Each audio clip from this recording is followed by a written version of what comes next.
Hello my dear friends, ನಾನು ನಿಮ್ಮ ಶ್ರೀಗಂಧ ಫ್ರಮ್ ವೈಟ್ ಕಾಮರ್ಸ್. ನಾನು ನಿಮ್ಗೆ ಇವತ್ತಿನ ಹೊಸ ವಿಡಿಯೋದಲ್ಲಿ ನೆಟ್ ಪ್ರೆಸೆಂಟ್ ವ್ಯಾಲ್ಯೂಲಿ 2 ಪ್ರಪೋಸಲ್ಸ್ ಇದ್ದಾಗ ಯಾವ ರೀತಿ ಪ್ರಾಬ್ಲಮ್ನ ಸಾಲ್ವ್ ಮಾಡೋದು ಅನ್ನೋದನ್ನ ನಾನು ನಿಮಗೆ ವಿಡಿಯೋ ಮುಖಾಂತರ ತಿಳಿಸ್ಕೊಡ್ತೀನಿ. ನಾನು ಪ್ರೀವಿಯಸ್ ವಿಡಿಯೋಲಿ ನೆಟ್ ಪ್ರೆಸೆಂಟ್ ವ್ಯಾಲ್ಯೂಲಿ ಸಿಂಗಲ್ ಕೇಸ್ ಇದ್ದಾಗ ಓನ್ಲಿ ಒನ್ ಪ್ರಪೋಸಲ್ ಇದ್ದಾಗ ಯಾವ ರೀತಿ ಪ್ರಾಬ್ಲಮ್ ಸಾಲ್ವ್ ಮಾಡೋದು ಅಂತ ನಿಮಗೆ ಆಲ್ರೆಡಿ ವಿಡಿಯೋ ಮುಖಾಂತರ ತಿಳಿಸಿದ್ದೆ. ಅಕಸ್ಮಾತ್ ನೀವು ನಾವು ವಿಡಿಯೋ ನೋಡಿಲ್ಲ ಅಂತಾನೆ ಮೇಲ್ಗಡೆ ಕಾಣ್ತಿರೋ ಐ ಕಾರ್ಡ್ ಲಿಂಕ್ ನ ಪ್ರೊವೈಡ್ ಮಾಡಿರ್ತೀನಿ, ಮಿಸ್ ಮಾಡಿದ ವಿಡಿಯೋನ ನೋಡಿ. ಹಾಗೇನೆ ಡಿಸ್ಕ್ರಿಪ್ಷನ್ ಬಾಕ್ಸ್ ಅಲ್ಲಿ ಫಿನಾನ್ಷಿಯಲ್ ಮ್ಯಾನೇಜ್ಮೆಂಟ್ ಮತ್ತೆ ಕ್ಯಾಪಿಟಲ್ ಬಜೆಟಿಂಗ್ ಅಂತ ಒಂದು ಪ್ಲೇ ಲಿಸ್ಟ್ ನ ಕ್ರಿಯೇಟ್ ಮಾಡಿ ಡಿಸ್ಕ್ರಿಪ್ಷನ್ ಬಾಕ್ಸ್ ಅಲ್ಲಿ ಲಿಂಕ್ ನ ಪ್ರೊವೈಡ್ ಮಾಡಿರ್ತೀನಿ. ಮಿಸ್ ಮಾಡದೆ ನೀವು ಪ್ಲೇ ಲಿಸ್ಟ್ಗೆ ಹೋಗಿ ವಿಡಿಯೋಸ್ನ ಚೆಕ್ ಮಾಡ್ಬೋದು. ಹಾಗೇನೆ ಫ್ರೆಂಡ್ಸ್, ಈಗ ವಿಡಿಯೋ ಶುರು ಮಾಡೋಣ. ವಿಡಿಯೋ ಶುರು ಮಾಡೋಕ್ಕಿಂತ ಮುಂಚೆ ನೀವು ನಮ್ಮ ಚಾನಲ್ಗೆ ಸಬ್ಸ್ಕ್ರೈಬ್ ಆಗಿಲ್ಲ ಅಂತಂದ್ರೆ ಬೇಗ ಸಬ್ಸ್ಕ್ರೈಬ್ ಆಗಿ, ಹಾಗೆ like press bell icon miss ಮಾಡದೆ ಪ್ರೆಸ್ ಮಾಡಿ. ಜೊತೆಗೆ ನೀವು ನನ್ನ ಇನ್ಸ್ಟಾ ಮತ್ತೆ ಟೆಲಿಗ್ರಾಮ್ ಅಲ್ಲೂ ಕೂಡ ಫಾಲೋ ಮಾಡ್ಬೋದು, ಡಿಸ್ಕ್ರಿಪ್ಷನ್ ಲಿಂಕ್ ಇದೆ.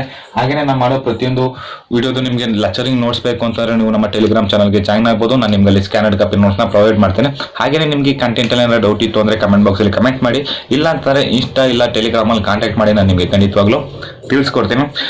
ಫ್ರೆಂಡ್ಸ್, ನಾನು ನಿಮಗೆ ಪ್ರೀವಿಯಸ್ ವಿಡಿಯೋಲಿ ನೆಟ್ ಪ್ರೆಸೆಂಟ್ ವ್ಯಾಲ್ಯೂ ಅಂದ್ರೇನು ಮತ್ತೆ ಅದರಲ್ಲಿ ಸಿಂಗಲ್ ಪ್ರಪೋಸಲ್ ಇದ್ದಾಗ ಯಾವ ರೀತಿ ಪ್ರಾಬ್ಲಮ್ನ ಸಾಲ್ವ್ ಮಾಡೋದು ಮತ್ತೆ ಅದನ್ನು ಯಾವ ರೀತಿ ಅನಲೈಸ್ ಮಾಡಬೇಕಂತ ತಿಳಿಸಿದ್ದೆ. ಇವತ್ತಿನ ಹೊಸ ವಿಡಿಯೋಲಿ 2 ಪ್ರಪೋಸಲ್ ಇದ್ದಾಗ ಯಾವ ರೀತಿ ಪ್ರಾಬ್ಲಮ್ನ ಸಾಲ್ವ್ ಮಾಡ್ಬೇಕು ಅನ್ನೋದನ್ನ ತಿಳಿಸ್ಕೊಡ್ತೀನಿ. ಹಾಗೆ ಪ್ರಾಬ್ಲಮ್ ಶುರು ಮಾಡೋಕ್ಕಿಂತ ಮುಂಚೆ ನಾನು ನಿಮಗೆ ಪ್ರಾಬ್ಲಮ್ನ ನೀಟಾಗಿ ಎಕ್ಸ್ಪ್ಲೇನ್ ಮಾಡ್ಕೊಡ್ತೀನಿ. Bindu limited is considering 2 different investment proposals A and B. ಅಂದ್ರೆ 2 ಪ್ರಪೋಸಲ್ಸ್ನ ಕನ್ಸಿಡರಿಂಗ್ ಮಾಡ್ತಾ ಇದ್ದಾರೆ, ಎ ಅಂಡ್ ಬಿ ಅಂತ. The details are as follows. Investment cost proposal A ಬಂದು 3 lakhs, proposal B 4 lakhs. CF80 cash flow after tax first year, second year ಮತ್ತೆ third ಇಯರ್ಗೆ ಇಷ್ಟು provide ಆಗಿದೆ ಅಂತ ಕೊಟ್ಟಿದ್ದಾರೆ. ಸೊ ಇದು ಬ್ಲ್ಯಾಕ್ ಮಾರ್ಕ್ ಆಗಿರೋದ್ರ ಬಗ್ಗೆ ತಲೆ ಕೆಡಿಸ್ಕೊಬಿಡಿ, ಅದೇನೋ ನಾನೇನೋ ವರ್ಕ್ ನೋಟ್ ಮಾಡೋಕೆ ಹೋಗಿ ಏನೋ ಮಿಸ್ ಆಗಿದ್ದು. ಹಾಗೇನೆ ನೆಕ್ಸ್ಟ್ ನೋಡೋಣ. Suggest the most attractive proposals on the basis of NPV method considering the future incomes are discounted at 12%. So ಇಲ್ಲಿ ಡಿಸ್ಕೌಂಟ್ ರೇಟ್ ಕೂಡ ಪ್ರೊವೈಡ್ ಮಾಡಿದ್ದಾರೆ, ಅರ್ಥ ಆಯ್ತಲ್ವಾ. ಮತ್ತೆ ಇಲ್ಲಿ ಯಾವುದು ಏನಂತಂದ್ರೆ ಅಟ್ರಾಕ್ಟಿವ್ ಪ್ರಪೋಸಲ್ಸ್ ಅಂದ್ರೆ ಯಾವುದು ಡಿಸೈರಬಲ್ ಪ್ರಪೋಸಲ್ಸ್ ಅಂತಾನು ಕೂಡ ಕನ್ಸಿಡರ್ ಮಾಡಿ ಅಂತ ಹೇಳಿದ್ದಾರೆ NPV ಮೆಥಡ್ ಪ್ರಕಾರ. ಸೊ ಇವಾಗ ನಾವು ಪ್ರಾಬ್ಲಮ್ ನ ಸಾಲ್ವ್ ನೋಡೋಣ. Solution compute of PV factor. ನಾವು ಫಸ್ಟ್ PV ಫ್ಯಾಕ್ಟರ್ ನ ಕಂಡುಹಿಡ್ಕೊಳ್ಬೇಕಾಗುತ್ತೆ. ಏನಕ್ಕೆ ಅಂತಂದ್ರೆ ನಾನು ಪ್ರೀವಿಯಸ್ ವಿಡಿಯೋಲಿ ನಮಗೆ ಡೈರೆಕ್ಟ್ ಆಗಿ PV ಫ್ಯಾಕ್ಟರ್ ನ ಅವರೇ ಪ್ರೊವೈಡ್ ಮಾಡಿದ್ರು. ನೋಡ್ತಾ ಇರೋದು ನೀವು ಇಲ್ಲಿ PV ಫ್ಯಾಕ್ಟರ್ ನ ಅವರೇ ಡೈರೆಕ್ಟ್ ಆಗಿ ಪ್ರೊವೈಡ್ ಮಾಡಿದ್ರು. ಆದ್ರೆ ಇಲ್ಲಿ PV ಫ್ಯಾಕ್ಟರ್ ನ ಇಲ್ಲಿ ಅವರು ಡೈರೆಕ್ಟ್ ಆಗಿ ಪ್ರೊವೈಡ್ ಮಾಡಿಲ್ಲ, ಅರ್ಥ ಆಯ್ತಲ್ವಾ, ಡೈರೆಕ್ಟ್ ಆಗಿ ಪ್ರೊವೈಡ್ ಮಾಡಿಲ್ಲ. ಸೊ PV ಫ್ಯಾಕ್ಟರ್ ನೋಡೋಣ. ಸೊ ಅದಕ್ಕೆ ಫಾರ್ಮುಲಾ ಏನು? So PV factor discount formula ಏನಂತ ನೋಡಿದರೆ 1/1 R whole to the power of n, where R is equal to discount rate. So ನೋಡಬಹುದು ಇಲ್ಲಿ ಡಿಸ್ಕೌಂಟ್ ರೇಟ್ ಕೂಡ ಅವರೇ ಪ್ರೊವೈಡ್ ಮಾಡಿದ್ದಾರೆ 12% ಅಂತ. ಸೊ 12% ಅವ್ರು 0.12 ಹೇಗೆ ಬಂತು ಅಂತಂದ್ರೆ 12/100.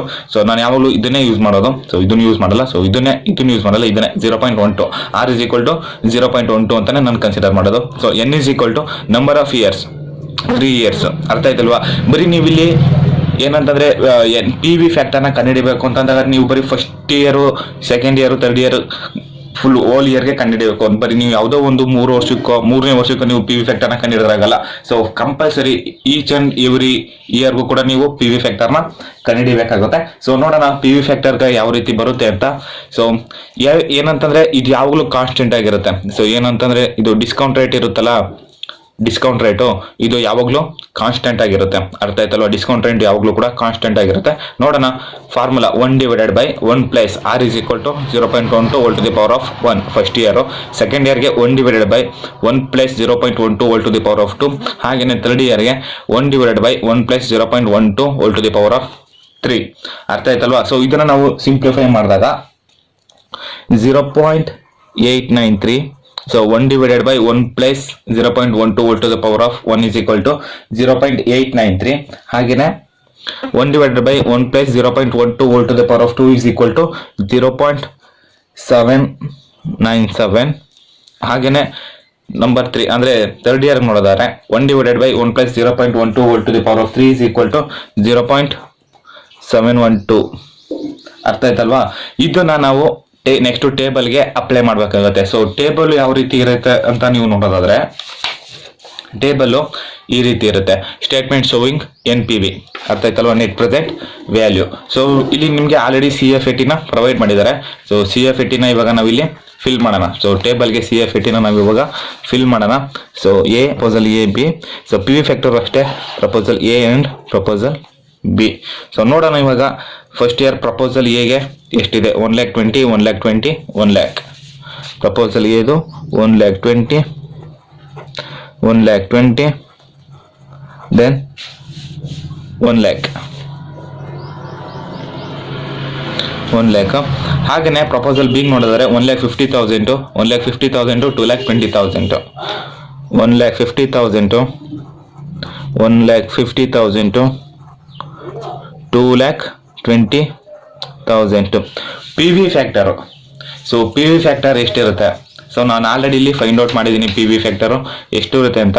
So first year, second year ಮತ್ತು ಥರ್ಡ್ ಇಯರ್ಗೆ ಪ್ರಪೋಸಲ್ ಎ ಆ್ಯಂಡ್ ಬಿಗೆ ಸೇಮ್ ಪಿ ವಿ ಫ್ಯಾಕ್ಟರು. ಅರ್ಥ ಆಯ್ತಲ್ವಾ? 0.893, 0.893, 0.797, ನೆಕ್ಸ್ಟ್ ಹಾಗೇನೆ 0.712. ಅರ್ಥ ಆಯ್ತಲ್ವಾ? ಇವಾಗ ನಾವು ಪ್ರೆಸೆಂಟ್ ವ್ಯಾಲ್ಯೂ, ಅರ್ಥ ಆಯ್ತಲ್ವಾ?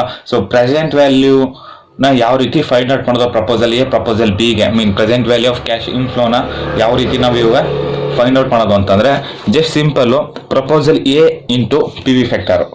ಅರ್ಥ ಆಯ್ತಲ್ವಾ? Proposal A into P V factor, proposal B into P V factor.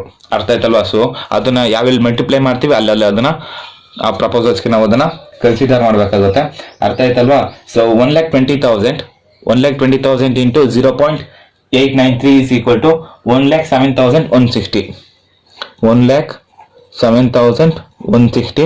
ಹಾಗೇನೆ 1,20,000 ಇಂಟು 0.797 is equal to 95,640, 95,640. ಹಾಗೇನೆ 1 lakh ಇಂಟು 0.712, ಅರ್ಥ ಆಯ್ತಲ್ವಾ? 0.712 is equal to 71,200. ಇದು ಪ್ರಪೋಸಲ್ ಬಿಗೆ present value of cash inflow. ಅರ್ಥ ಆಯ್ತಲ್ವಾ? ನೆಕ್ಸ್ಟ್ ಅದೇ ರೀತಿ ಬಿಗೂ ಕೂಡ ನಾವು ಕಂಡುಹಿಡಬೇಕಾಗುತ್ತೆ. ಸೇಮ್ ಪಿ ವಿ ಫ್ಯಾಕ್ಟರು, ಆದರೆ ಪ್ರಪೋಸಲ್ ಚೇಂಜ್ ಆಗ್ತಾ ಇದೆ. So 1,50,000 into 0.893 is equal to 1,33,950, 1,33,950.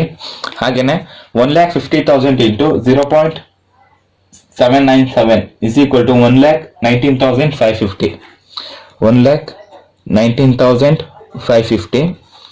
ಹಾಗೇನೆ 2,20,000 ಇಂಟು 0.712 is equal to 1,56,640, 1,56,640. ಇದು ಬಂದು present value of cash inflow of proposal A and proposal B. ಅರ್ಥ ಆಯ್ತಲ್ವಾ? ಸೊ ಇವಾಗ ನೋಡೋಣ ಯಾವ ರೀತಿ ನಾವು ನೆಟ್ ಪ್ರೆಸೆಂಟ್ ವ್ಯಾಲ್ಯೂನ ಕಂಡುಹಿಡಿಯೋದು ಅಂತ. ಸೊ ನಾನು ನಿಮಗೆ ಪ್ರೀವಿಯಸ್ ವಿಡಿಯೋಲ್ಲ ಹೇಳಿದ್ದೆ ಏನಂತಂದ್ರೆ ಎನ್ ಪಿ ವಿ ಕಂಡುಹಿಡಿಯೋಕ್ಕೆ ಫಾರ್ಮುಲಾ ಏನು ಅಂತ. ಸೊ ಎನ್ ಪಿ ವಿ ಕಂಡುಹಿಡಿಯೋಕ್ಕೆ formula present value of cash inflow minus present value of cash outflows. ಅರ್ಥ ಆಯ್ತಲ್ವಾ? ಸೊ ನೋಡೋಣ present value of cash inflow ಎಷ್ಟಿದೆ ಅಂತ ನೋಡೋಣ. Proposal A and proposal B ಇದು present value of cash inflow, present value of cash inflow. Proposal ಏದು ನೋಡೋಣ. Proposal ಏದು ಟೋಟಲ್ ಎಷ್ಟಿದೆ? ಸೊ ಟೋಟಲ್ ನೀವೆಲ್ಲ ನಾವು ಟೋಟಲ್ ಮಾಡಿದಾಗ ನಮಗೆ ಇಲ್ಲಿ ಪ್ರೊವೈಡ್ ಆಗ್ತಿರೋದು 2,74,000, 2,74,000. ಹಾಗೆಯೇ ಪ್ರಪೋಸಲ್ ಬಿದು ನೋಡೋದಾದ್ರೆ 4,10,140. ಪ್ರಪೋಸಲ್ ಬಿದು total present value of cash ಇನ್ಫ್ಲೋದು. ಪ್ರಪೋಸಲ್ ಎದು 2,74,000, ಹಾಗೇನೆ ಪ್ರಪೋಸಲ್ ಬಿದು 4,10,140. ಅರ್ಥ ಆಯ್ತಲ್ವಾ? Next minus present value of cash outflow, present value of cash, present value of cash outflow. So ನೀವು ಕ್ವಶನ್ ನೋಡ್ತಿರೋದು present value of cash outflow ಎಷ್ಟಿದೆ. ಸೊ ನಾವೇನು ಇನ್ವೆಸ್ಟ್ಮೆಂಟ್ ಮಾಡಿರ್ತೀವಿ, ಅರ್ಥ ಆಯ್ತಲ್ವಾ? ನಾವೇನು ಇನ್ವೆಸ್ಟ್ಮೆಂಟ್ ಮಾಡಿರ್ತೀವಿ ಅದು ಔಟ್ಫ್ಲೋ ಆಗ್ತಿದೆ, ಕ್ಯಾಶ್ ಔಟ್ಫ್ಲೋ ಆಗ್ತಿದೆ. 3 lakh. ಹಾಗೇನೆ ಇಲ್ಲಿ ನೋಡೋಣ. So minus 4 lakh. ಸೊ ನೋಡೋಣ ಡಿಫ್ರೆನ್ಸ್ ಎಷ್ಟು ಬರುತ್ತೆ ಅಂತ.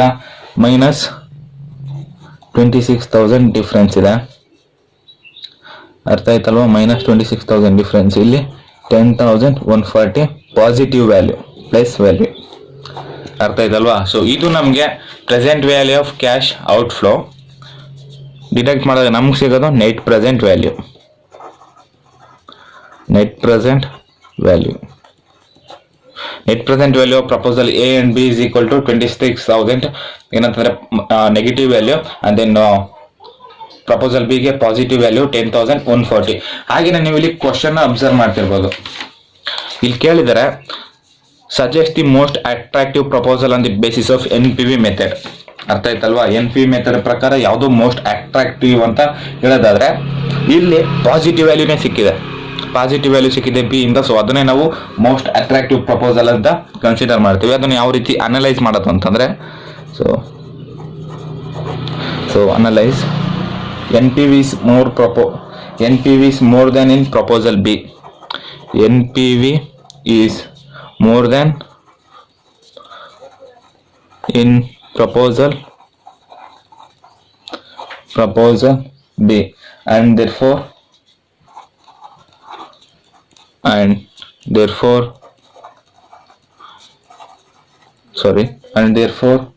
it should be accepted.